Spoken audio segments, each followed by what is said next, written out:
हाँ जी बच्चों, तो good afternoon to all of you. हमारा चैप्टर टू चल रहा है बेटा, और chapter 2 talks about types of companies and definition. और हमने कुछ कंपनीज के बारे में ऑलरेडी पढ़ लिया है। एक बार देख ले कौन कौन सी कंपनी के बारे में पढ़ा है।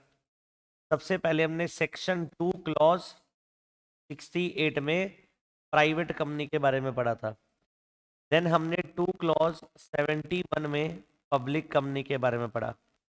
देन हमने 2 क्लॉज 62 में हमने ओपीसी के बारे में पढ़ा, 1% कंपनी के बारे में। Then हमने 2 क्लॉज 45 में गवर्नमेंट कंपनी के बारे में पढ़ा।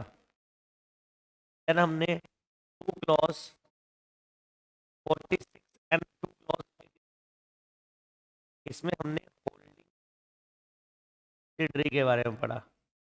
2 क्लॉज 6 में हमने एसोसिएट कंपनी के बारे में पढ़ा लास्ट क्लास में।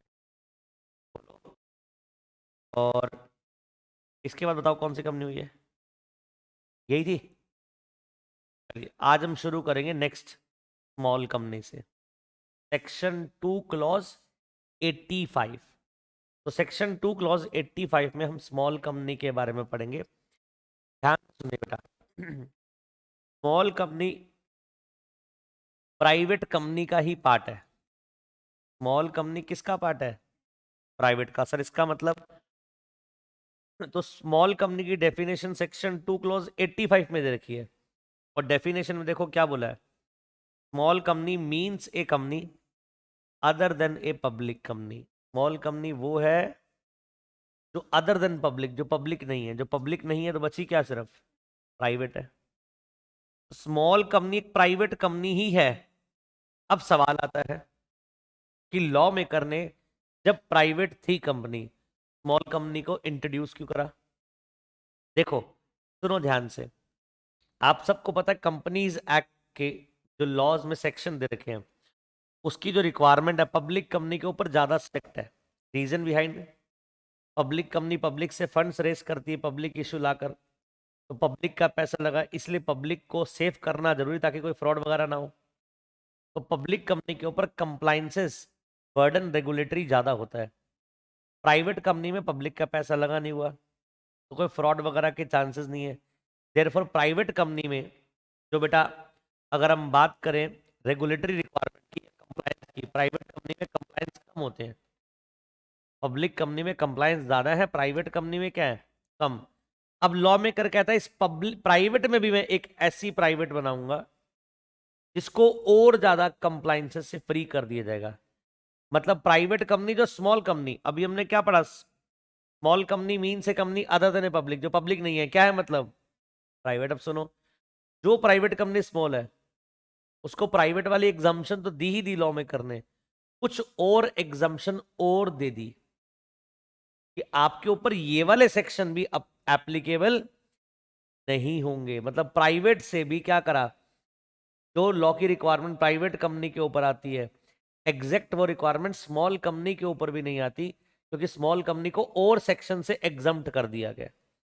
इस लॉजिक से क्या बनाया गया, स्मॉल कंपनी बनाया गया। अब प्राइवेट कंपनी दो होगी बेटा, एक तो वो जो स्मॉल है और एक वो जो स्मॉल नहीं है। अब सवाल आता है कि कैसे हम पहचानेंगे कौन सी प्राइवेट स्मॉल है, कौन सी प्राइवेट स्मॉल नहीं है। देखो तो कह रहा है ऐसी प्राइवेट जिसकी paid up share capital does not exceed 4 crore. ऐसी प्राइवेट कंपनी जिसकी paid up share capital 4 crore रुपए तक है, इससे ज्यादा नहीं है। जिसकी पेड अप शेयर कैपिटल कितनी है, 4 करोड़ तक है, और सच हायर अमाउंट, या फिर ज्यादा भी हो सकती है, एज मे बी प्रिस्क्राइब, जो सेंट्रल गवर्नमेंट बताएगा, but which shall not be more than 10 crore, but वो 10 करोड़ से ज्यादा नहीं होगी। अभी सरकार ने इसको सिर्फ कितना बताया, 4 करोड़ की लिमिट बताई है, ज्यादा नहीं बताई। बट अगर सरकार इसको बढ़ाना चाहे तो सरकार इसको कहां तक लेके जा सकती है, 10 करोड़। किसी जमाने में ये लिमिट 50 लाख थी, सरकार ने इसको बढ़ाकर कितना किया, 2 करोड़। अब सरकार ने इसको बढ़ाकर 4 करोड़ कर दिया, लास्ट अभी जो हाल फिलहाल में अमेंडमेंट आई है। आपके एग्जाम में यही एप्लीकेबल है। तो पहले ये 50 लाख थी, फिर ये 2 करोड़ हुई, अब कितनी हो गई। बट अभी भी प्रोविजन सेम है कि सरकार चाहे तो इस लिमिट को बढ़ा सकती है, बट मैक्सिमम 10 करोड़ तक लेके जा सकती है। मतलब ये 4 करोड़ की पेड अप शेयर कैपिटल कहां तक जा सकती है, 10 करोड़ तक। तो जिस प्राइवेट कंपनी की paid up share capital 4 crore तक है वो प्राइवेट क्या हो गई, स्मॉल। एंड सिर्फ ये नहीं, एंड एक और रिक्वायरमेंट है, टर्नओवर ऑफ विच, ऐसी प्राइवेट जिसकी paid up share capital 4 crore and turnover last profit and loss account के accordingly does not exceed 40 crore rupees. जी हां, जिसकी paid up share capital 4 crore और टर्नओवर कहां तक, 40 करोड़ तक है, उससे ज्यादा नहीं है। और 40 करोड़ के अमाउंट को हायर भी कर सकती है सरकार, but which shall not be more than 100 crore, जो मैक्सिमम कहां तक लेके जा सकती है, 100 करोड़ तक लेके जा सकती है, इससे ऊपर लेकर नहीं जा सकती। तो क्या मैं इन शॉर्ट बोल सकता हूं, सुनना ध्यान से, एक प्राइवेट कंपनी जिसकी paid up share capital 4 crore and turnover 40 crore तक है, वो प्राइवेट क्या बन गई, स्मॉल कंपनी बन गई। अरे बात समझ, सुनो ध्यान से, इसका मतलब ये हुआ स्मॉल कंपनी, बताओ सेक्शन कौन सा स्मॉल कंपनी का,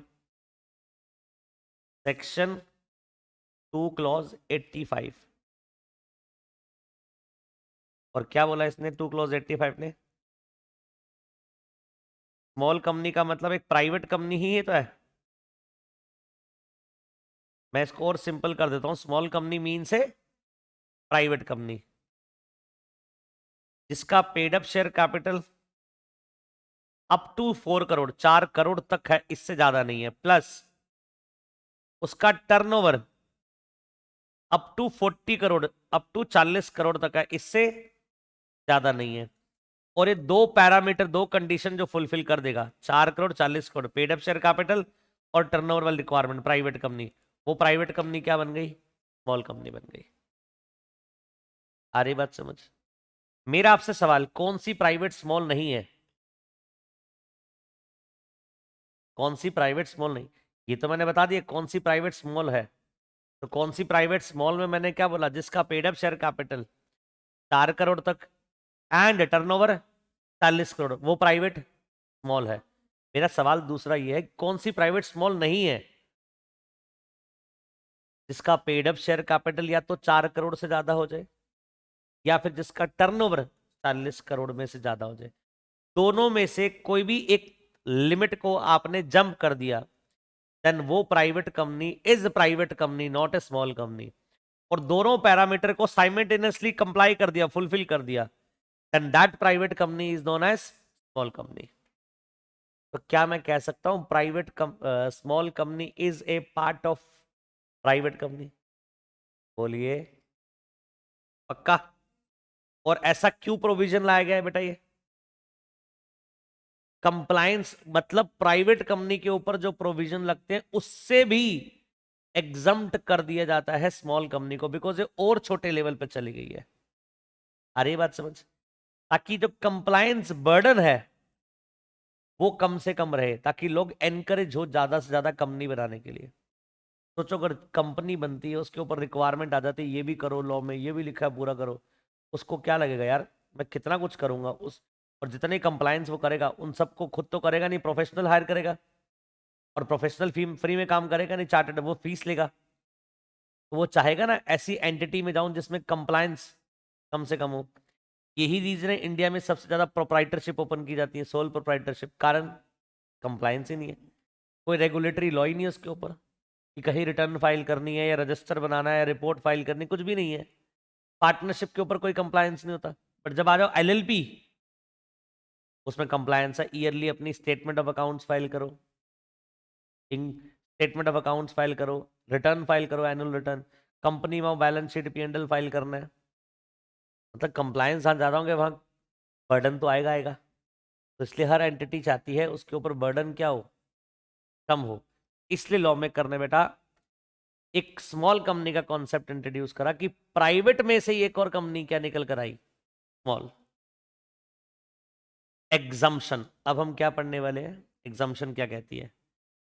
ये जो आपने स्मॉल कंपनी के प्रोविजन पढ़े ये नहीं लगते होल्डिंग कंपनी सब्सिडरी कंपनी के ऊपर, जो आपने प्रोविजन अभी पढ़े स्मॉल कंपनी वाले नहीं लगते किसके ऊपर, holding company subsidiary company. Example सुनो, अब हम क्या पढ़ने वाले, एक्सेप्शन में पहली क्या आई, holding company and subsidiary company. Example सुनो, एक कंपनी है जिसका नाम है ABC प्राइवेट लिमिटेड, और एक कंपनी जिसका नाम है PQR private limited.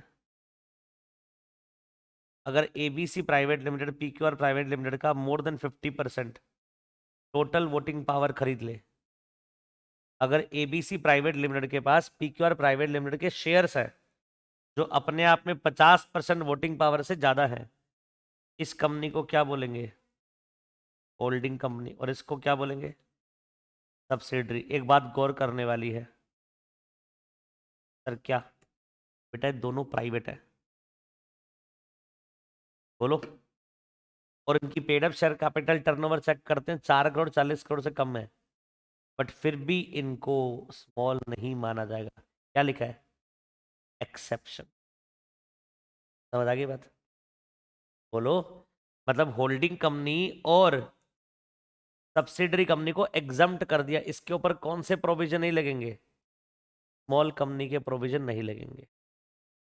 Holding company subsidiary company के ऊपर स्मॉल कंपनी के प्रोविजंस एप्लीकेबल नहीं है।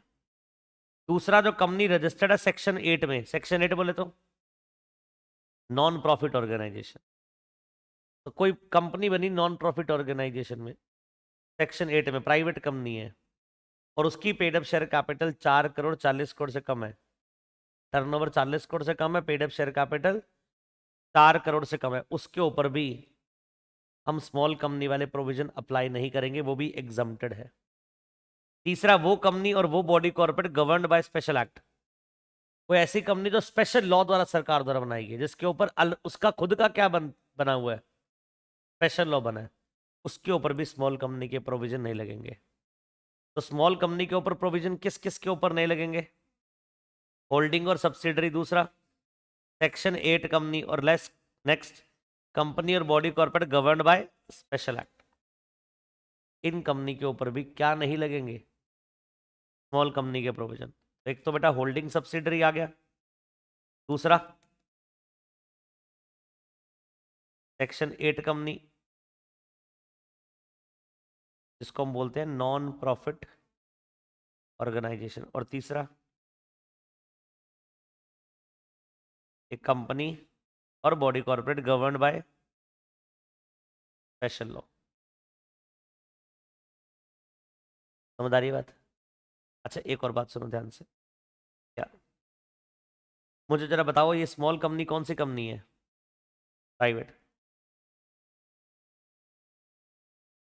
याद करिए, ओपीसी भी प्राइवेट होती है। ओपीसी भी काइंड ऑफ क्या है? प्राइवेट। दूसरी, स्मॉल कंपनी भी क्या है? प्राइवेट ही है। आप जो 1 पर्सन कंपनी पढ़ के आए थे, वो भी क्या थी? काइंड ऑफ प्राइवेट थी। और स्मॉल कंपनी भी काइंड ऑफ क्या है? और तीसरी वो प्राइवेट जो ना तो क्या है, ओपीसी है, और ना ही क्या है, स्मॉल, सिर्फ क्या है, प्राइवेट प्राइवेट है वो। समझ आ रही है बात? तो एक वो प्राइवेट है जो ओपीसी है, एक वो प्राइवेट जो स्मॉल है, और एक वो प्राइवेट जो प्राइवेट प्राइवेट है, जो ओपीसी में भी नहीं आ रही और स्मॉल में भी नहीं आ रही। ये मैं आपको बताना चाह रहा हूँ, ये सब किसके पार्ट है? प्राइवेट के ही पार्ट है। बोली बात समझ आ गई? ओवर बेटा। तो सेक्शन 2 क्लॉज 85 में स्मॉल कंपनी के बारे में पढ़ लिया हमने। जी बताओ।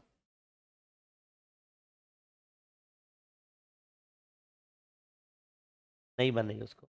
जैसे मैंने एग्जांपल में लिया, ये होल्डिंग एंड सब्सिडरी अगर प्राइवेट है, इवन इफ इनका paid up share capital 4 crore से कम, टर्नओवर 40 करोड़ से कम हो, still they can not be called as small company.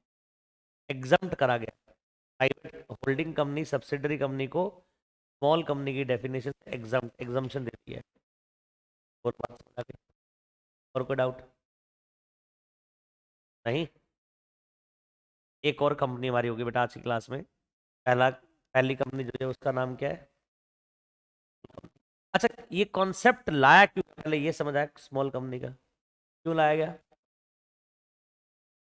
Companies को एनकरेज करने के लिए ज्यादा से ज्यादा क्या हो, कंपनीज एनकरेज हो, बिजनेस एनकरेज हो कंपनी बनाने के लिए, बिजनेसमैन, क्योंकि ज्यादा बर्डन ना आए उनके ऊपर, ज्यादा उनके ऊपर रेगुलेटरी बर्डन ना आए, कंप्लायंस का बर्डन ज्यादा ना आए, इसलिए प्राइवेट में से एक पार्ट बना दिया स्मॉल कंपनी का। आपको पता है अभी पीछे हाल अभी आप एलएलपी पढ़ के आए हो सीए फाउंडेशन में, बोलो, वहां पर एक स्मॉल एलएलपी भी ले आ गए, पढ़ा था आपने, ये पढ़ा था, स्मॉल एलएलपी भी आ गया, किस थीम पर, इसी स्मॉल कंपनी की थीम पर। जैसे प्राइवेट कंपनी है वैसे एक स्मॉल है, मतलब कंपनी एक स्मॉल कंपनी है, वैसे एक एलएलपी है और एक स्मॉल एलएलपी है। आई बात समझ? आप दोबारा पढ़ोगे आप ये एलएलपी वाला कॉन्सेप्ट, क्यों? तुम्हारे सीए इंटरमीडिएट में एलएलपी है, मतलब स्मॉल एलएलपी नहीं, एलएलपी एक्ट है पूरा। ओल्ड सिलेबस के जो बच्चे थे उनके सिलेबस में एलएलपी नहीं था, बताया था ना, न्यू सिलेबस में एलएलपी भी है। अभी हम कॉर्पोरेट लॉ, कंपनी लॉ पढ़ रहे हैं पहले, फिर हम एलएलपी एक्ट पढ़ेंगे, फिर जाकर अदर लॉज पढ़ेंगे लास्ट में जाकर। बोलो बात समझ आ गई? क्या खत्म होगा बताओ? स्मॉल कंपनी के बारे में पढ़ लिया हमने। नेक्स्ट और कंपनी के बारे में पढ़ने वाले जिसका नाम है कंपनीज नॉन प्रॉफिट ऑर्गेनाइजेशन, जिसको शॉर्ट में क्या बोलते हैं, एनपीओ। एनपीओ बोले तो नॉन प्रॉफिट ऑर्गेनाइजेशन। नाम से क्या लग रहा है बताओ? जी हाँ, नाम से ये समझ आ रहा है कि ये प्रॉफिट मेकिंग एंटिटी नहीं है, नॉन प्रॉफिट मेकिंग एंटिटी है। दैट मीन्स ये वेलफेयर पर्पस के लिए बनाई जा रही है। हाँ जी, एक ऐसी एंटिटी जो प्रॉफिट के लिए नहीं बनाई गई, नॉन प्रॉफिट के लिए बनाई गई है, मतलब वेलफेयर पर्पस है उसका। अब होता क्या, सुनो, इसको कैसे बनाया जाएगा, ऊपर मुंह करो, ध्यान से सुनो। तुम पहले एक कंपनी बनाओ, क्या बनाओ, और कंपनी बनाकर सीजी से लाइसेंस ले लो कि हम प्रॉफिट एक्टिविटी नहीं करेंगे, हम नॉन प्रॉफिट एक्टिविटी करेंगे। सीजी आपको लाइसेंस दे देगा, then you will become non profit organisation. और अभी सीजी ने पावर खुद नहीं रखी, अपने पास ये पावर जो थी उसको आगे डेलीगेट कर दिया आरओसी को, रजिस्ट्रार ऑफ कंपनीज को। तो आज के टाइम पर लाइसेंस सीजी देगा या आरओसी देगा? आरओसी देगा, रजिस्ट्रार ऑफ कंपनीज। बिल्कुल आसान है। अगर आपको नॉन प्रॉफिट ऑर्गेनाइजेशन कंपनी बनानी है तो सबसे पहले क्या बनाइए, एक नॉर्मल कंपनी बनाइए कंपनीज एक्ट में, और उसके बाद आप अप्लाई करिए सीजी को। और अब सीजी की जगह क्या आ गया, आरओसी को एप्लीकेशन दीजिए कि मुझे लाइसेंस दीजिए आप नॉन प्रॉफिट ऑर्गेनाइजेशन का। Once you will get licence then you will be called non profit organisation under section 8। I hope clear to all of you. देखो, where it is proved to the satisfaction of CG, और bracket में देखो क्या लिखा है, power delegated to ROC. जहां जहां इस पर्टिकुलर सेक्शन में सीजी सीजी सीजी आएगा, मैं वहां वहां पर उसको रीड करूंगा ROC ROC ROC, because power CG ने अपनी डेलीगेट कर दी है आरओसी को। तो where it is proved to satisfaction of CG, जहां पर आप सीजी को सेटिस्फाइड कर दो दैट ए पर्सन और association of person propose to be registered under the act, under this act as a limited company.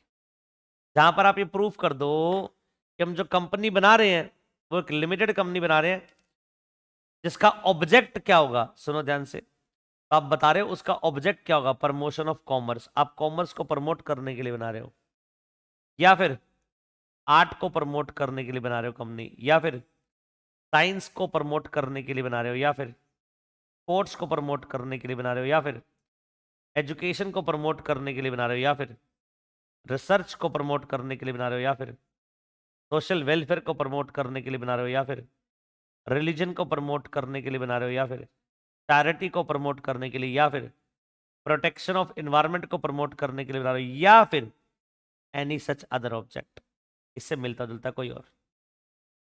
तो मतलब आप क्या, मैं बोल सकता हूं ये ऑब्जेक्ट होंगे आपके, यस, इनमें से कोई एक ऑब्जेक्ट होगा, लाइक कॉमर्स प्रमोट करना, आर्ट प्रमोट करना, साइंस प्रमोट करना, ठीक है, स्पोर्ट्स प्रमोट करना, रिलीजन प्रमोट करना, एजुकेशन प्रमोट करना, रिसर्च प्रमोट करना, सोशल वेलफेयर प्रमोट करना, चैरिटी प्रमोट करना, प्रोटेक्शन ऑफ एनवायरनमेंट। तो जब आप एप्लीकेशन देंगे सीजी को तो सबसे पहले बताइए कि हमारे ऑब्जेक्ट ये वाले हैं। दूसरा, जो भी आपका प्रॉफिट आएगा, इफ एनी और other income in promoting the object, उस प्रॉफिट को आप इन एक्टिविटीज में खर्च करेंगे। आप बिजनेस तो करेंगे, ये नहीं मतलब कि बिजनेस नहीं होगा, बिजनेस तो होगा, बट जो कमाई आएगी उस पैसे को कहां लगाया जाएगा? उन ऑब्जेक्ट को कंप्लीट करने के लिए, उन ऑब्जेक्ट को अचीव करने के लिए। और तीसरा, जो भी पैसा आएगा प्रॉफिट का, उससे हम किसी भी मेंबर को अपने डिविडेंड नहीं बांटेंगे। जब डिविडेंड नहीं बांटेंगे तभी तो प्रॉफिट को ऑब्जेक्ट में लगा पाएंगे। अगर मान लो हमने प्रॉफिट से अपने सारे मेंबर को डिविडेंड बांट दिया, प्रॉफिट तो वैसे ही कम हो जाएगा, तो वेलफेयर कैसे कर पाओगे? Science, commerce promote, art, religion कैसे प्रमोट कर पाओगे इसको? समझ आई? टीजी कहता है 3 कंडीशन है। पहली कंडीशन, आपका ऑब्जेक्ट इनमें से कोई एक होगा। दूसरा, आप जो कमाओगे उसको इन्हीं ऑब्जेक्ट में इन्वेस्ट करोगे। और तीसरा, आप जो कमाओगे उसके बेस पर आप कोई भी डिविडेंड नहीं बांटने वाले। मेरी बात समझ आई? अरे बोलो, क्या बोला मैंने? आप एप्लीकेशन दीजिए सीजी को, अभी करंट में सीजी बोले तो आरओसी, एप्लीकेशन दीजिए आरओसी को, और आरओसी को अपना ऑब्जेक्ट बताइए। सर मैं कॉमर्स प्रमोट करने, art, science, charity, religion, protection of environment, research, ये सब में से कोई एक ऑब्जेक्ट होगा या इससे मिलता जुलता कोई ऑब्जेक्ट होगा। दूसरा, आपको बताना है कि भैया जो भी मेरी इनकम आएगी इस ऑब्जेक्ट को अचीव करने के लिए, पूरा करने के लिए यूज की जाएगी, और कहीं पैसा खर्च नहीं होगा, इसी ऑब्जेक्ट में पैसा लगाया जाएगा। और तीसरा, जो भी हमारे पास प्रॉफिट आएगा उस प्रॉफिट को हम अपने मेंबर के बीच में डिविडेंड नहीं डिस्ट्रीब्यूट करेंगे, उससे इसी एक्टिविटी को हम दोबारा एक्टिविटी को प्रमोट करने के लिए पैसा लगाएंगे, डिविडेंड नहीं बांटेंगे अपने मेंबर को इससे। अरे बोलो बेटा, समझ आ गई बात? अब देखो, सीजी, सीजी में बाय लाइसेंस, सीजी बोले तो बेटा आरओसी, सीजी में बाय लाइसेंस इशूड, सीजी आपको लाइसेंस इशू कर सकता है in the manner as may be prescribed, जो मैनर बता रखा है, and on condition as a deem fit. और सीजी चाहे तो लाइसेंस देते समय कंडीशन भी लगा सकता है। क्या मैं कह सकता हूं लाइसेंस में भी कंडीशनल, में भी अनकंडीशनल? हो सकता है सीजी लाइसेंस देते समय कंडीशन लगा दे, हो सकता है सीजी लाइसेंस देते समय कोई भी कंडीशन ना लगाए। Allow that person, CG allow that person और association of person to be registered as a limited company under this section without the addition of its name the word limited, or as the case may be the word private limited। और एक बार आपको section 8 company का licence मिल गया, आपको नाम के last में limited और प्राइवेट लिमिटेड लगाने की नीड नहीं है, आपको एग्जम्पशन है। ये बात समझ आई? एक बार आपको सीजी ने लाइसेंस दे दिया, दोबारा बोल रहा हूं, एक बार सीजी ने आपको लाइसेंस दे दिया, अब आपको क्या नहीं करना, वर्ड लिमिटेड और private limited at the end of name लगाने की नीड नहीं है। And thereupon registrar shall on the application in prescribe form register the person और association of person as a company registered under this section. और आपको इस section का company मान लिया जाएगा, सेक्शन 8 का, जिसको क्या बोलते हैं, non profit organisation. I hope clear है इतनी बात? बोलो next. The company registered under this section shall enjoy all the privileges and subject to all the obligation of limited companies। अब कह रहा है जो कंपनी है, जो सेक्शन 8 में तुमने कंपनी रजिस्टर्ड करवाई, उसके ऊपर सारी की सारी प्रिविलेज वही है जो नॉर्मल कंपनी को, जो फीचर्स, जो प्रिविलेज, जो एडवांटेज नॉर्मल कंपनी को मिलते हैं लिमिटेड कंपनीज को, वही आपको मिलेंगे। और जो ऑब्लिगेशन नॉर्मल कंपनीज के ऊपर आती है वो ऑब्लिगेशन आपके ऊपर भी आएंगी। तो क्या मैं बोल सकता हूं नॉन प्रॉफिट ऑर्गेनाइजेशन कंपनी के ऊपर same obligation and same privileges है जो बाकी कंपनी को मिलती है? जो बाकी कंपनी को प्रिविलेजेस मिलती हैं, जो बाकी कंपनी के ऊपर ऑब्लिगेशन आती है, सेम वही प्रिविलेजेस और सेम वही ऑब्लिगेशन किस पे आएंगी? एनपीओ पे। Next, A partnership firm may be A member of A company registered under this section. हाँ जी, नॉन प्रॉफिट ऑर्गेनाइजेशन की पार्टनरशिप फर्म मेंबर बन सकती है, वैसे यूजुअली पार्टनरशिप फर्म मेंबर नहीं बन सकती, बट इस नॉन प्रॉफिट ऑर्गेनाइजेशन की पार्टनरशिप फर्म मेंबर बन सकती है। Next, A company registered under this section, जो कंपनी इस सेक्शन में रजिस्टर्ड हुई है, shall not alter the provision of memorandum or article except with the previous approval of CG। हाँ जी, कह रहा जो भी कंपनी सेक्शन 8 में रजिस्टर्ड हुई है, shall not alter the memorandum और आर्टिकल, वो अपने मेमोरेंडम ऑफ एसोसिएशन और आर्टिकल ऑफ एसोसिएशन को ऑल्टर नहीं करेगी, except with the previous approval of CG. Alter करने के लिए पहले आरओसी की अप्रूवल चाहिए। सीजी का मतलब यहां पर अगेन किसकी अप्रूवल? आरओसी। तो सेक्शन 8 कंपनी अपने मेमोरेंडम और आर्टिकल को ऑल्टर नहीं कर सकती, करने से पहले उसको मेमोरेंडम और आर्टिकल को ऑल्टर करना पड़ेगा और उसके लिए अप्रूवल चाहिए होगा आरओसी का। विदाउट अप्रूवल आप ऑल्टरेशन नहीं कर सकते। एक company registered under this section may convert itself into a company of any other kind only after complying with the condition as may be described। इसका मतलब जो नॉन प्रॉफिट ऑर्गेनाइजेशन वाली company है सेक्शन 8, ये कन्वर्ट हो सकती है किसी दूसरी काइंड में। जो कंपनी नॉन प्रॉफिट ऑर्गेनाइजेशन में सेक्शन 8 में रजिस्टर्ड है, आप इसको कन्वर्ट कर सकते हो दूसरी काइंड ऑफ कंपनी में। बोलो बात समझ आ गई? ये एक और कंपनी कंप्लीट होगी जो किस में थी? सेक्शन 8 में।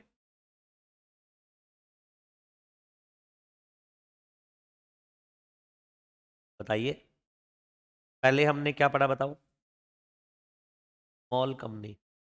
सेक्शन बताओ? 2 क्लॉज 85। पहले हमने पढ़ा स्मॉल कंपनी, सेक्शन 2 क्लॉज 85। और अब हमने दूसरा क्या पढ़ा? सेक्शन 8। 8 बोले तो नॉन प्रॉफिट ऑर्गेनाइजेशन।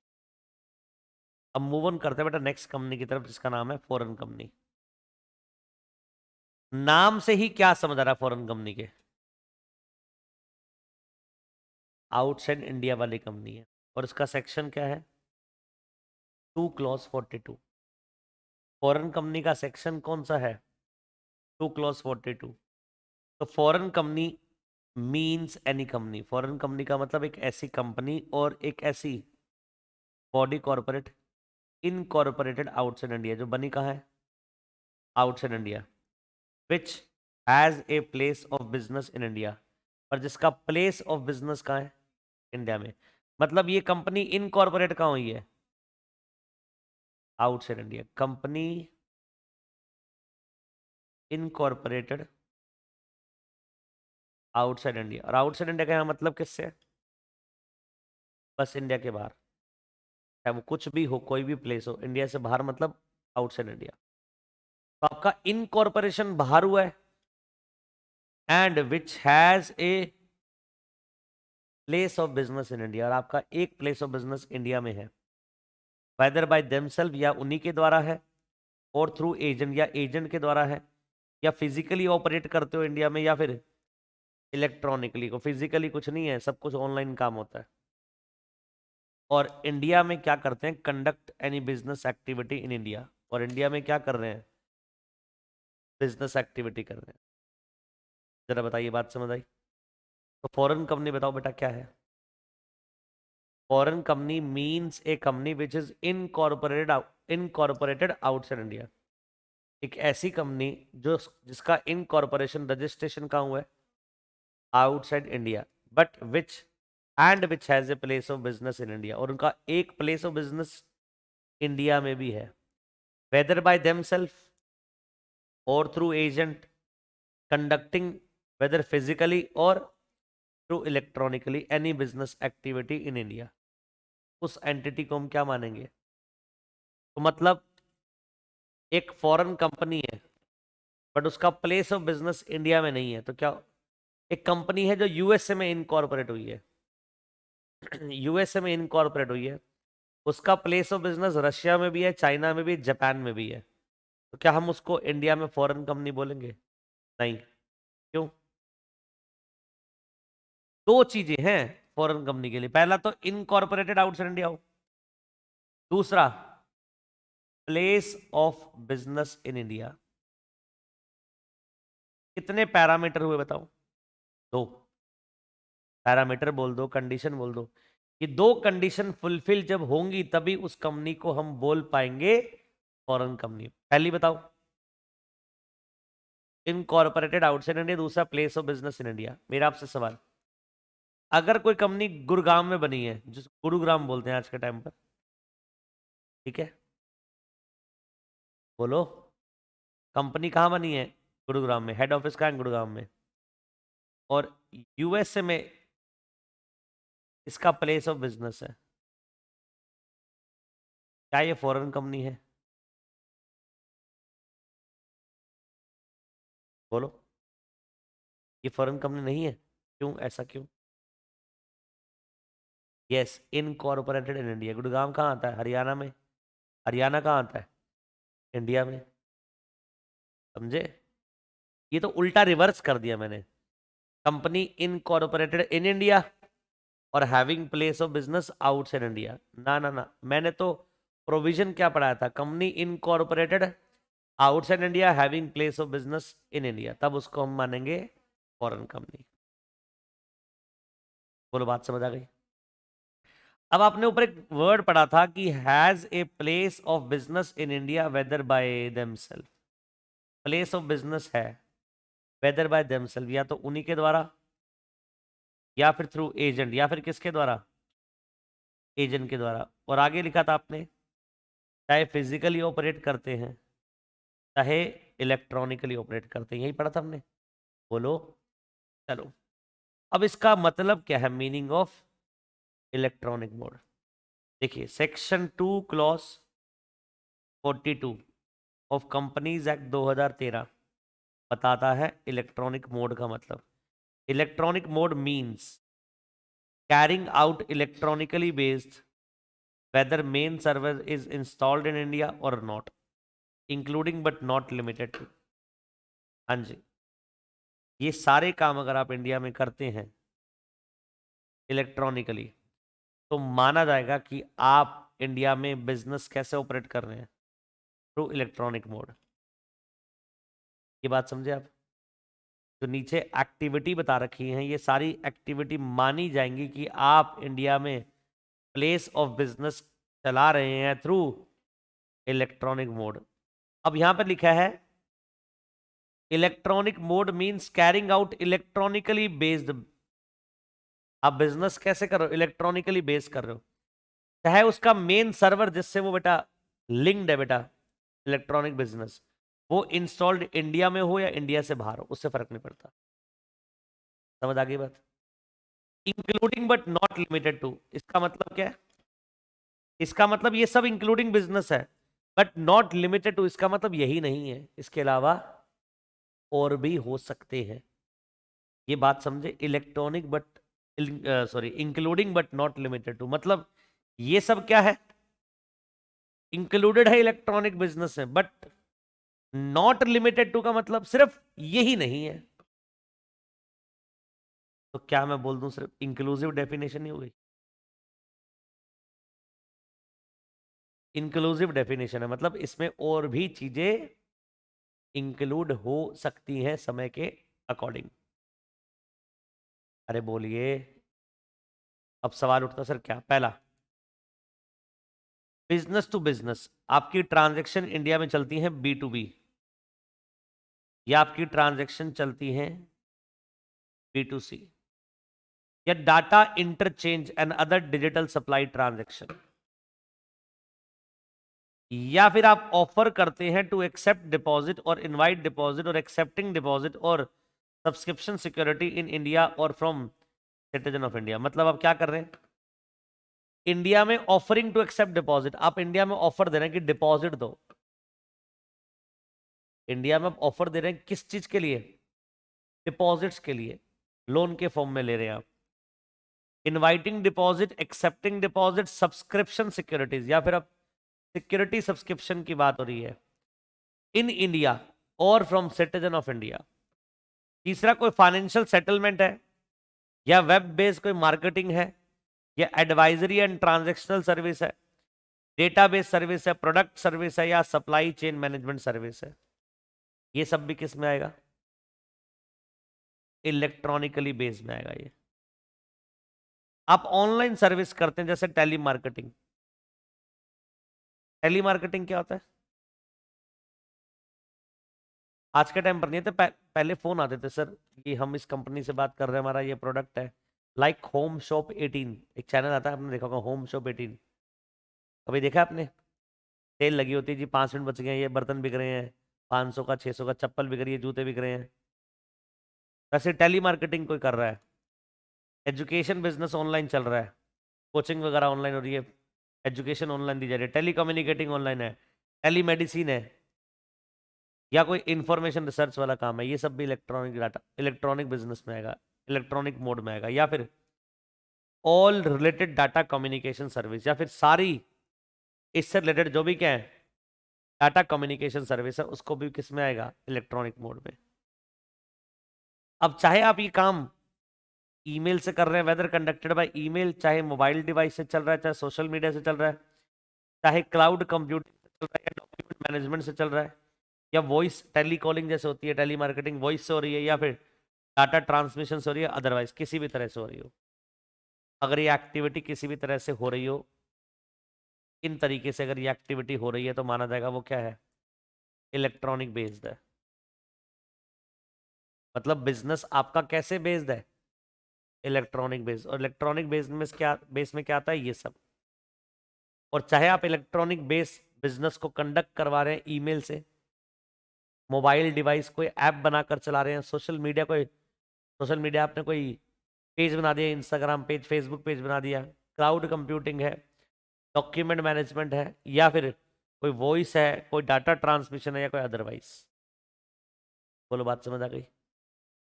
ये सब किसके बारे में पढ़ा हमने, जरा बताएंगे? इलेक्ट्रॉनिक मोड का मतलब पढ़ा हमने। डन, बात समझ आ गई? चलो एक बार दोबारा से बताओ, अगर मैं आपसे पूछूं कि फॉरेन कंपनी क्या होती है, जरा बताइए।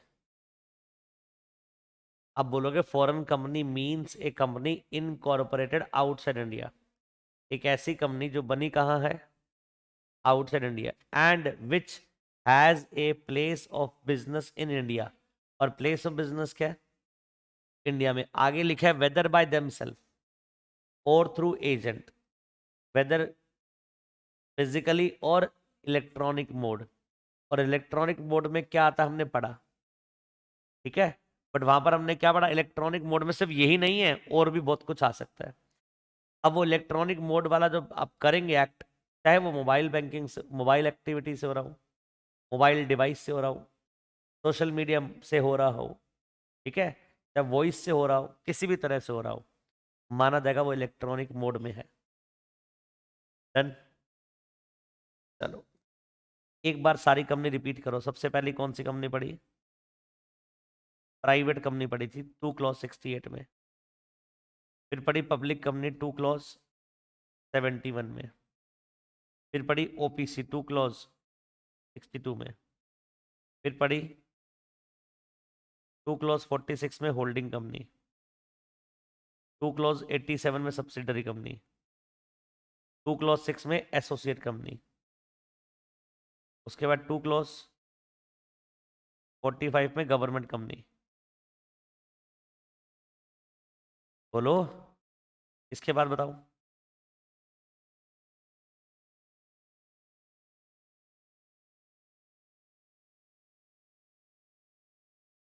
इसके बाद हमने पढ़ी स्मॉल कंपनी 2 क्लॉज 85। फिर पढ़ा हमने फॉरेन कंपनी 2 क्लॉज 42। और हमने एक और बीच में पढ़ी सेक्शन 8 कंपनी।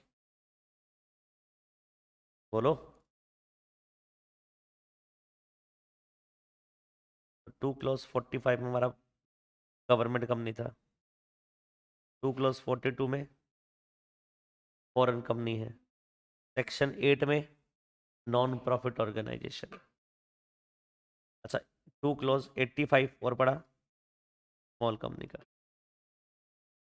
3 6 10, 10 डेफिनेशन आप ऑलरेडी पढ़ चुके हो। और अगर बात करूं 10 तरह की कंपनीज के बारे में आप पढ़ चुके हो। बोलो। चलो अब किसके बारे में आ रहा है? Illegal association. नाम से क्या समझ आ रहा है? Illegal association. अब सर नाम से तो हमें लग रहा है ये इलीगल एसोसिएशन का मतलब ये वो एसोसिएशन होगी जो इलीगल काम कर रही हो। साउंड तो यही कर रहा है थोड़ा सा।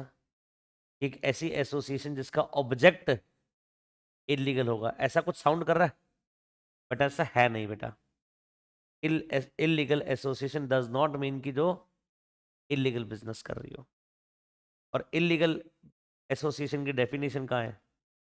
सेक्शन 464 में। अब आपके सवाल में दिमाग में सवाल आ रहा होगा, सर हमारे सीए इंटरमीडिएट का सिलेबस तो सेक्शन 1 से लेकर 148 तक है, और उसके बाद एक चैप्टर और है सेक्शन 379 से 393A। अब अचानक से आप 464 ले आइए, तो हमारे सिलेबस में नहीं है। आपके सिलेबस में है, आपके इंस्टीट्यूट के मॉड्यूल में डाला गया, तभी पढ़ा रहा हूँ। हर जो चीज मैं पढ़ा रहा हूँ वो आपके ICAI के इंस्टीट्यूट के मॉड्यूल में है, इसलिए पढ़ा रहा हूँ। आ रही है बात समझ? या फिर मॉड्यूल में अगर नहीं है और इसलिए पढ़ा रहा हूँ, अगर नहीं भी है तो पढ़ा रहा हूँ, तो समझ जाना एग्जाम के लिए वो रेलिवेंट है, उससे कहीं ना कहीं पास्ट टाइम में कुछ क्वेश्चन पूछे गए हैं, इसलिए पढ़ा रहा हूँ। अदरवाइज आप मॉड्यूल से मैच करोगे, जितने टॉपिक आपके ICAI मॉड्यूल में, उतने टॉपिक आपको जो बुक दी गई उसमें है सारे। डन, बात समझ आ गई? चलो शुरू करते हैं इलीगल एसोसिएट।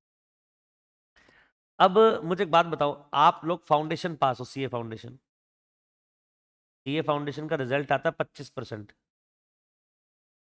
शायद 25 ही क्या था इस बार, 25% रिजल्ट गया था। मतलब हर 4 में से एक बच्चा पास हुआ है, हर 100 में 25 बच्चे पास हो, उसमें से आप लोग पास हो कराए हो, मतलब अब इंटेलिजेंट हो भाई। 100 में से 25 बच्चे पास होना, इंटेलिजेंसी की तो दात है देनी पड़ेगी आपकी। अब तो इसी में फिर एक क्वेश्चन भी हो जाए, आपकी इंटेलिजेंस चेक हो जाए। आपने इंडियन पार्टनरशिप एक्ट 1932 पढ़ा था? क्या कह रहे हो सर, हम तो पढ़ा था, काम चलाओ टाइप पढ़ा था ना। वहां पे आपने पार्टनरशिप के बारे में पढ़ा था कि पार्टनरशिप में मिनिमम पार्टनर कितने चाहिए बताओ। तो ये मिनिमम 2 पार्टनर चाहिए। अब बताओ मैक्सिमम।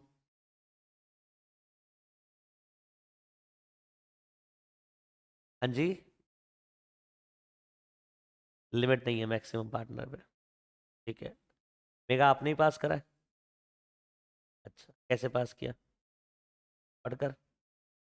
तो पढ़ा होगा तो फिर ये भी पढ़ा होगा कि मिनिमम पार्टनर कितने और मैक्सिमम पार्टनर कितने। भाई लिमिट तो दे रखी है, तेरे को नहीं याद, वो बात अलग है। ऐसा है ही नहीं लिमिट ना हो। हाँ जी, कुछ याद है? मुझे नहीं पता। बोलो बोलो बोलो बोलो।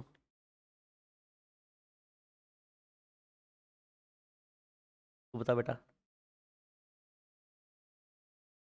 अच्छा, तुम सारे गलत हो। मैं बताता हूँ आपको थोड़ा सा। अब एक पार्टनरशिप एक जब बना था, उसमें लिखा था अगर आप बिजनेस कर रहे हो, बैंकिंग और नॉन बैंकिंग, 2 अलग अलग केस थे। 10 पार्टनर मैक्सिमम और 20 पार्टनर, ये लिमिट दी थी पार्टनरशिप में। एक 10 पार्टनर की और एक 20 पार्टनर की। समझ आया? बट आज के टाइम पर कोई भी ये बताता नहीं है, ना ही पढ़ाता है, क्योंकि ये रेलिवेंट ही नहीं है। अब मैक्सिमम पार्टनर आज के टाइम पर 50 हो सकते हैं, और वो कहीं भी पार्टनरशिप में तो लिखा नहीं। वो सेक्शन 464 कंपनीज एक्ट का बताता है। जी हाँ, एक पार्टनरशिप फर्म के मैक्सिमम पार्टनर कितने होंगे ये पार्टनरशिप एक्ट नहीं बताता, ये बताता है कंपनीज एक्ट का सेक्शन 464। समझ आई बात? अब सर कैसे, तो पढ़ते हैं बेटा। कह रहा नो एसोसिएशन, कोई भी एसोसिएशन और कोई भी partnership consisting of more than such number of person as may be prescribed. हाँ जी, कह रहा है कोई भी पार्टनरशिप, कोई भी एसोसिएशन मत बनाना कंसिस्टिंग ऑफ मोर देन, जिसमें ज्यादा लोग हो। कितने ज्यादा? तो कह रहा है वो नंबर ऑफ पर्सन जो प्रिस्क्राइब्ड करे गए हैं सरकार द्वारा इस पर्टिकुलर सेक्शन में। और बोला गया रूल नंबर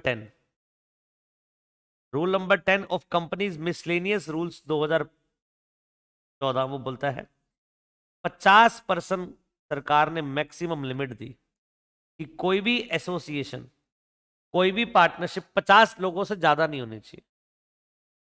देखो वर्ड लिखा है पार्टनरशिप, तो यहाँ लिखा एसोसिएशन, और मेरा क्वेश्चन क्या था, पार्टनरशिप से। और मैंने क्या बोला, 464 में शुरुआती कैसे हो रही है, कोई भी एसोसिएशन और कोई भी पार्टनरशिप में 50 से ज्यादा लोग नहीं हो सकते। तो no association, no partnership consisting of more than 50% shall be formed. आपको ऐसी एसोसिएशन, ऐसी पार्टनरशिप बनानी ही नहीं जिसमें कितने लोग हो, 50 से ज्यादा, for the purpose of carrying on business. जो इंडिया में क्या करेंगे, बिजनेस करेंगे, और बिजनेस का ऑब्जेक्टिव क्या होगा, गेन, प्रॉफिट कमाना। ऐसी एसोसिएशन, ऐसी पार्टनरशिप अलाउड ही नहीं है अगर करना चाहते हो, unless it is registered as a company. पहले उसको कंपनी में कन्वर्ट करो। It is registered as a company under this act or formed under any other law for time being in force. मतलब कह रहा जी, आप ऐसी कोई एसोसिएशन और ऐसी कोई पार्टनरशिप नहीं बनाएंगे जिसमें 50 से ज्यादा हो, जब तक आप उसको कंपनी में कन्वर्ट ना कर दे। मतलब जैसे ही 50 से ज्यादा पार्टनर हुए, वो पार्टनरशिप रहेगी नहीं, वो कंपनी में कन्वर्ट हो जाएगी। बट व्हाट इफ हमारे पार्टनर 50 से ज्यादा भी हुए और हमने कन्वर्ट भी नहीं करा, then you will be called as illegal associate. समझ आया? पक्का? अब सुनो दोबारा से, है बढ़िया कॉन्सेप्ट।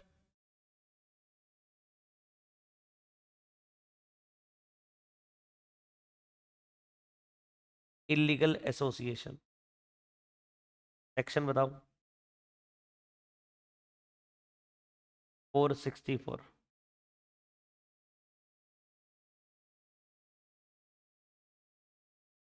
हाँ जी, इसने क्या बोला, अगर एक पार्टनरशिप है या कोई एसोसिएशन है, ये मैक्सिमम कितने लोगों की हो पाएगी, 50 की हो पाएगी। एक तो मैंने ये बोला, दूसरा मैंने बोला इफ मोर देन 50% हो जाते हैं तो convert into company, convert it into A company. यही बताया बेटा। But what if not converted, then it is called illegal associate। उसको कहा जाता है इलीगल एसोसिएट। अब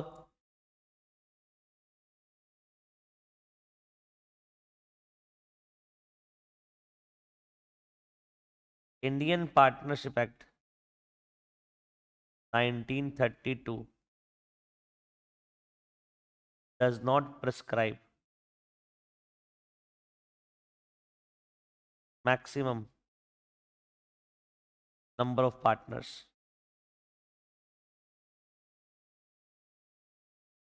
मैक्सिमम बताता तो है 10 और 20, वो एप्लीकेबल नहीं है। आज के टाइम पर क्या फॉलो करते हैं, 50। तो Indian partnership act does not prescribe maximum number of partner. अब हमारे लिए it is prescribed by section 464 of companies act 2013। और वो मैक्सिमम कितना बोलता है, मैक्सिमम 50%। बोलो बेटा, यहां तक बात समझ आ रही है? तो कहीं पर भी पार्टनरशिप एक्ट बेटा, ये 10 और 20 जो पहले लगती थी, बैंकिंग बिजनेस और नॉन बैंकिंग बिजनेस, आज के टाइम पर वो फॉलो नहीं करी जाती। और आज जब पार्टनरशिप एक्ट आप पढ़ते हो तो आपको पढ़ाया जाता है वहां 50 की लिमिट है। अब याद रखना, 50 की लिमिट वहां इसलिए पढ़ी जाती है बिकॉज कंपनीज एक्ट के सेक्शन 464 में लिमिट 50 की दे रखी है इलीगल एसोसिएशन में। अरे बात समझ। अच्छा, अगर आपके 40 पार्टनर है, कोई दिक्कत? 50 पार्टनर है, 51 पार्टनर है, यस, अब पार्टनरशिप कंटिन्यू नहीं हो सकती। अब आपको कन्वर्ट करना होगा कंपनी में, और अगर कन्वर्ट नहीं हुआ तो इलीगल एसोसिएशन। तो बताओ इलीगल एसोसिएशन का मतलब जिसका ऑब्जेक्ट इलीगल हो। अरे नहीं भाई, ये नहीं है। जो लिटरली लग रहा था, साउंड कर रहा था कि यार ये इलीगल एसोसिएशन का मतलब जिसका ऑब्जेक्ट इलीगल होता हो, ऐसा नहीं है। इलीगल एसोसिएशन का मतलब वो एंटिटी, वो पार्टनरशिप या वो एसोसिएशन जिसमें 50 से ज्यादा लोग हैं और उन्होंने अपने आप को कन्वर्ट भी नहीं करा कंपनी में, therefore they are called illegal association. ये नोट कर लो बेटा, याद रहेगा आपको ऐसे।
हो गया?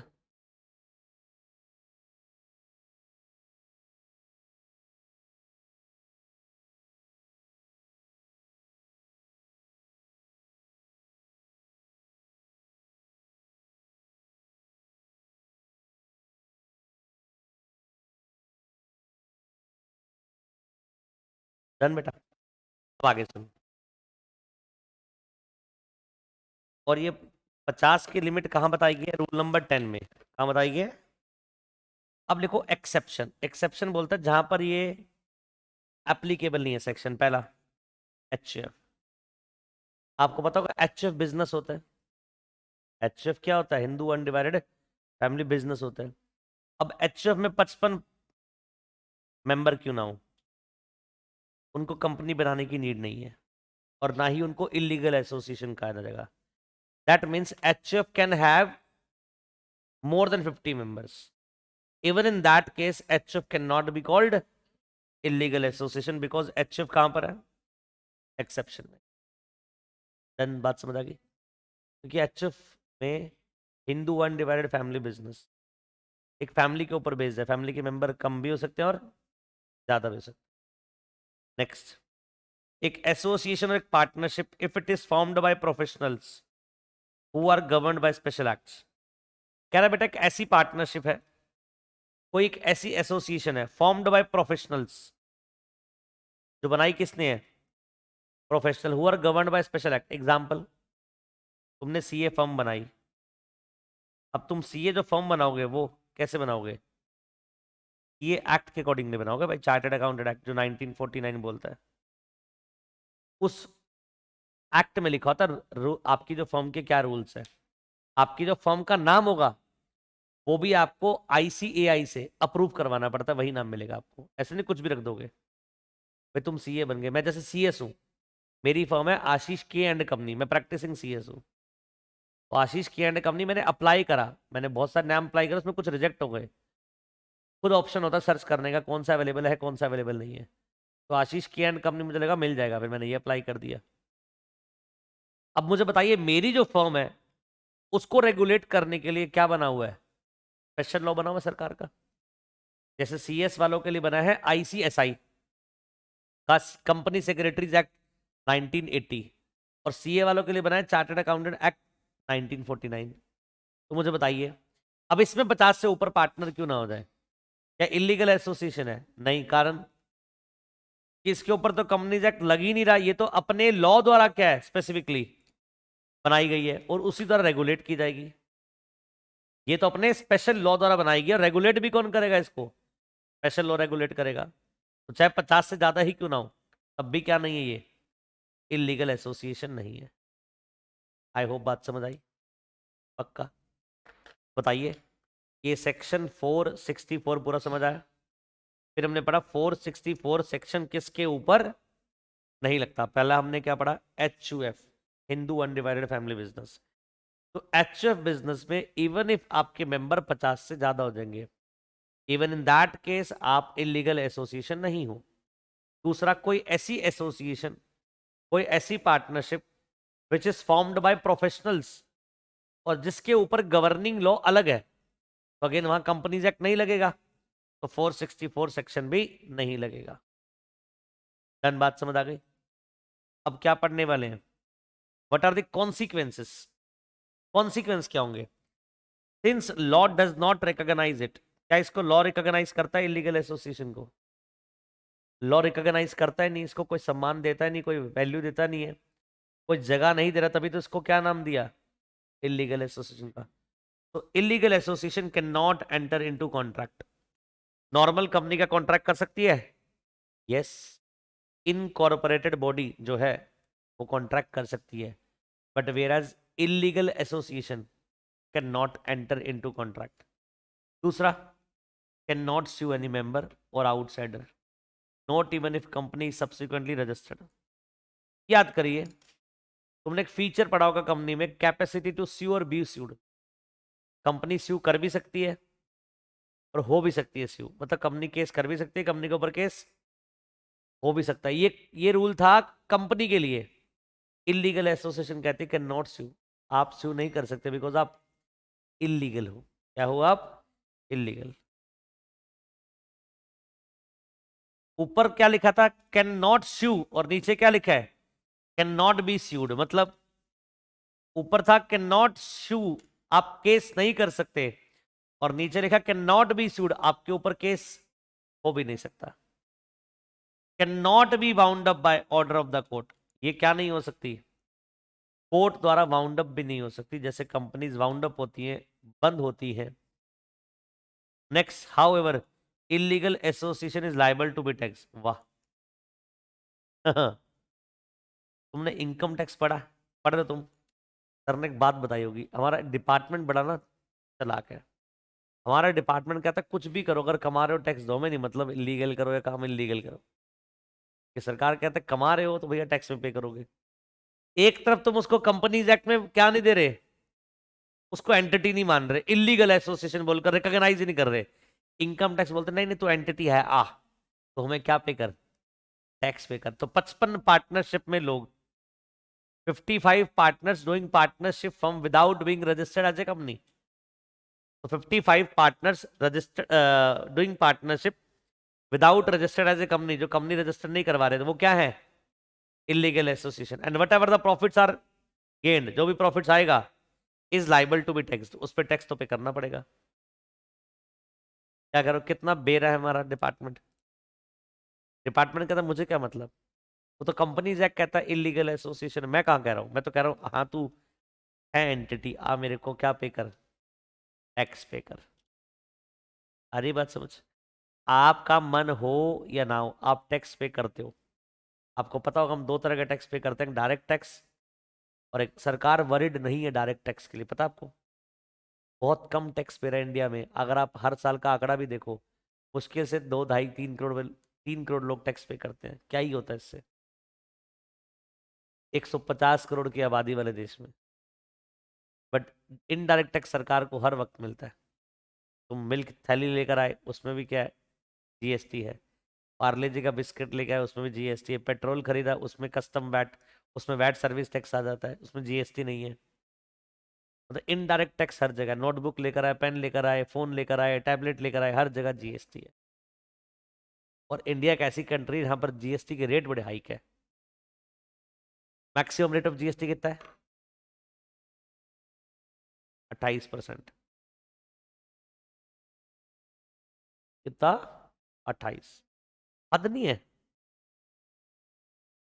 ये प्रोजेक्टर शायद जो हम खरीदते हैं प्रोजेक्टर का 28% का है, और जो माइक हम यूज करते हैं 18% पे आता है। ये प्रोजेक्टर नाना करते 50-60 हज़ार का है, 28% लगाना कितना हो गया? 30% लगा लो मोटा माटी, 15 हज़ार पे सिर्फ टैक्स में जा रहे हैं। 50 हज़ार की वर्थ पे टैक्स कितना जा रहा है? 15%। कितना हैवी अमाउंट है। तो कई सारी कंट्री में जीएसटी की रेट बहुत कम है, इंडिया में जीएसटी की रेट बहुत ज्यादा है। और है क्या अपील करोगे? सरकार का रेवेन्यू है, अपील क्या होगी इसमें? भैया हम डेवलपिंग कंट्री हैं, आप ही से लेंगे और आप ही का वेलफेयर करेंगे। सरकार हमसे लेगी तो हमें ही देगी। जो रोड बनते हैं, जो इंफ्रास्ट्रक्चर डेवलप होता है, वो हमारे ही पैसों से तो हो रहा है। बोलो। चलो, मुबारक हो, सारी डेफिनेशन टाइप्स ऑफ कंपनीज खत्म हो गई। और नीचे क्या लिखा है देखो, है ये भी डेफिनेशन, बट क्या नहीं है? कंपनीज नहीं है जनाब, मैंने क्या पढ़ा दिया आपको? ये डेफिनेशन है भाई, आपको दिख रहा होगा, चक्कर आ रहे होंगे, इतनी सारी डेफिनेशन। हाँ जी। ओहो, खत्म हो जा भाई, शुक्र है। ये सब भी क्या है? डेफिनेशन है, बट बेटा ये कंपनीज नहीं है। कंपनीज मैंने सारी पढ़ा दी आपको, बट क्या ये भी पढ़नी है? ऑफ कोर्स यस, ये भी पढ़नी है। कंपनी बताओ एक बार, लास्ट टाइम कौन कौन सी पढ़ ली हमने? 2 clause 68 में प्राइवेट, 2 clause 71 में पब्लिक, 2 clause 62 में ओपीसी, 2 clause 46 में होल्डिंग, 87 में सब्सिडरी, 2 clause 6 में एसोसिएट, 245 में गवर्नमेंट, 285 में स्मॉल, 242 में फॉरेन, सेक्शन 8 में एनपीओ, और 464 में इलीगल एसोसिएशन। कुछ छूटी है क्या बेटा? Private, public, OPC, holding, subsidiary, associate, government, small company, foreign company और सेक्शन 8 कंपनी। इतना सारा कंटेंट इस पर्टिकुलर चैप्टर में हम पढ़ चुके हैं। रेस्ट ऑफ थिंग हम नेक्स्ट क्लास में डिस्कस करेंगे, जो सिर्फ और सिर्फ क्या है? डेफिनेशंस की बात करता है। और ये जितना भी चैप्टर आप पढ़ रहे हो उसमें सब क्या है बताओ? सिर्फ और सिर्फ सेक्शन 2 पढ़ रहे हैं हम। क्या पढ़ रहे हैं हम? तो कुछ अलग डेफिनेशंस और भी डेफिनेशन है कंपनीज के अलावा, वो सब नेक्स्ट क्लास में कवर करेंगे। आगे बात समझ? और उसके बाद चैप्टर हमारा फिनिश हो जाएगा। आज एग्जाम में डायरेक्ट डेफिनेशन आ सकती है, आते हैं, इसका कोई जवाब नहीं है, आ सकती है कुछ डेफिनेशन। अभी जब चैप्टर कर लेंगे तो बेटा पास्ट ईयर के क्वेश्चन दिखाऊंगा इस पर्टिकुलर चैप्टर से, कौन कौन से पास्ट ईयर में क्वेश्चन पूछे। डन। चलिए, तो आज के लिए इतना ही। Thank you so much, bye bye, God bless you.